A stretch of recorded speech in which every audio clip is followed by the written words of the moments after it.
واقعا همین اول میخوام ببینین ما هر جا میریم خب عملی میز بیزنگا باختر میره. واقعا اومدیم اینجا فیلم برداری کنیم. آی واقعا الان این چی میگه؟ بیا رضا بیا. خب حضار محترم بگیر. خوبه بدون کلامه. بیا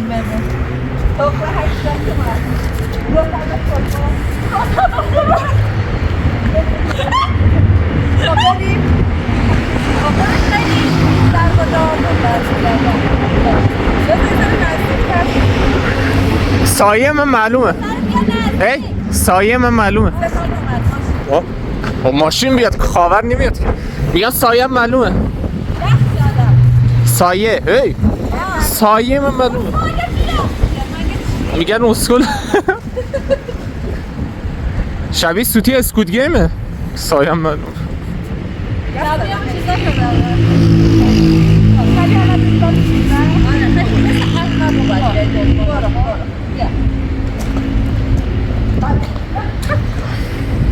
بابا من این بر شدم. پشتم پشت جدالره. چشم در اومد. آقا من داشتم از زوم فیلم میگرفتم. چشم در اومد.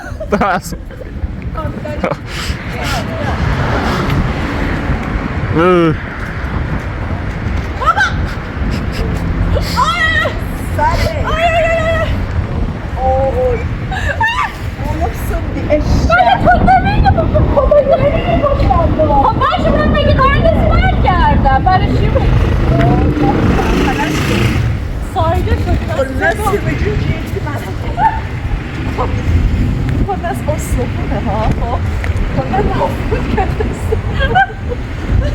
بیا یعنی شاور کن توی کوچه ماشین یه دونه ماشین نمیده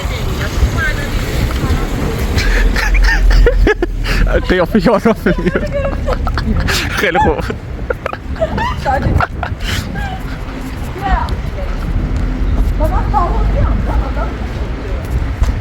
خب من میگم مسخره برگرد تو نچست دیگه تو به من الان چرا دقیقه با یخ بزن می دقیقه منم یخ بزردم قصد کردم من شونم باقی تو دردی باشه داشت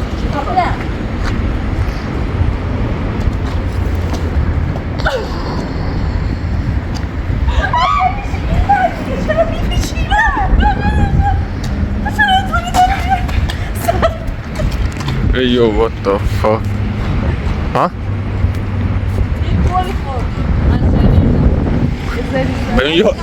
به اون یارو نگاه کنم گفت hey yo what the fuck.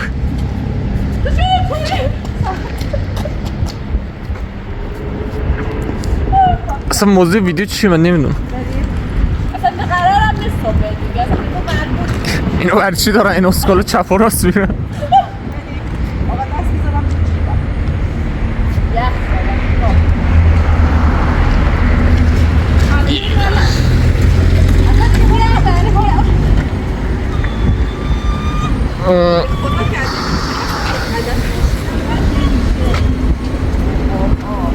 این یکی قیافش معلوم نشد. اگر که بیافونه این بری داریم الان مستقیم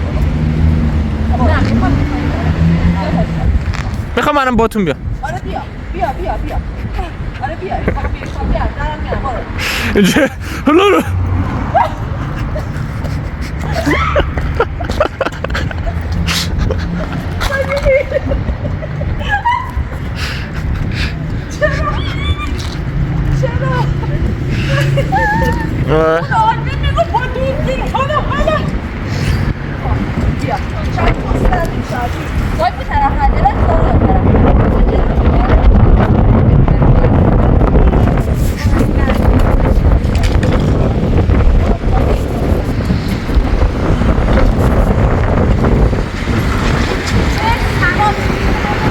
گنگش بالا بود. چیه نگاه میکنی؟ آدم ندیدی؟ گنگش بالا بود. کی رو میگی؟ کی رو میگی؟ آژانس بود دیگه دختر پشت نشسته بود. برگشت نگاه کرد. چی دختره یا پسره؟ دختره بابا. واقعا؟ داشت به من نگاه میکرد داشت بکنیم اینجوری ازش فیلم گرفت آخه به خدا فیلم گرفت داشت میگفت سر چقدر خوش مگه نمی با این لباس مخصوصا استایل دیگه چیزی که دوست دارن دخترها کجا بریم اون ولی بریم اون ولی Ondan bir kurma Allah kessin. زهر نه درد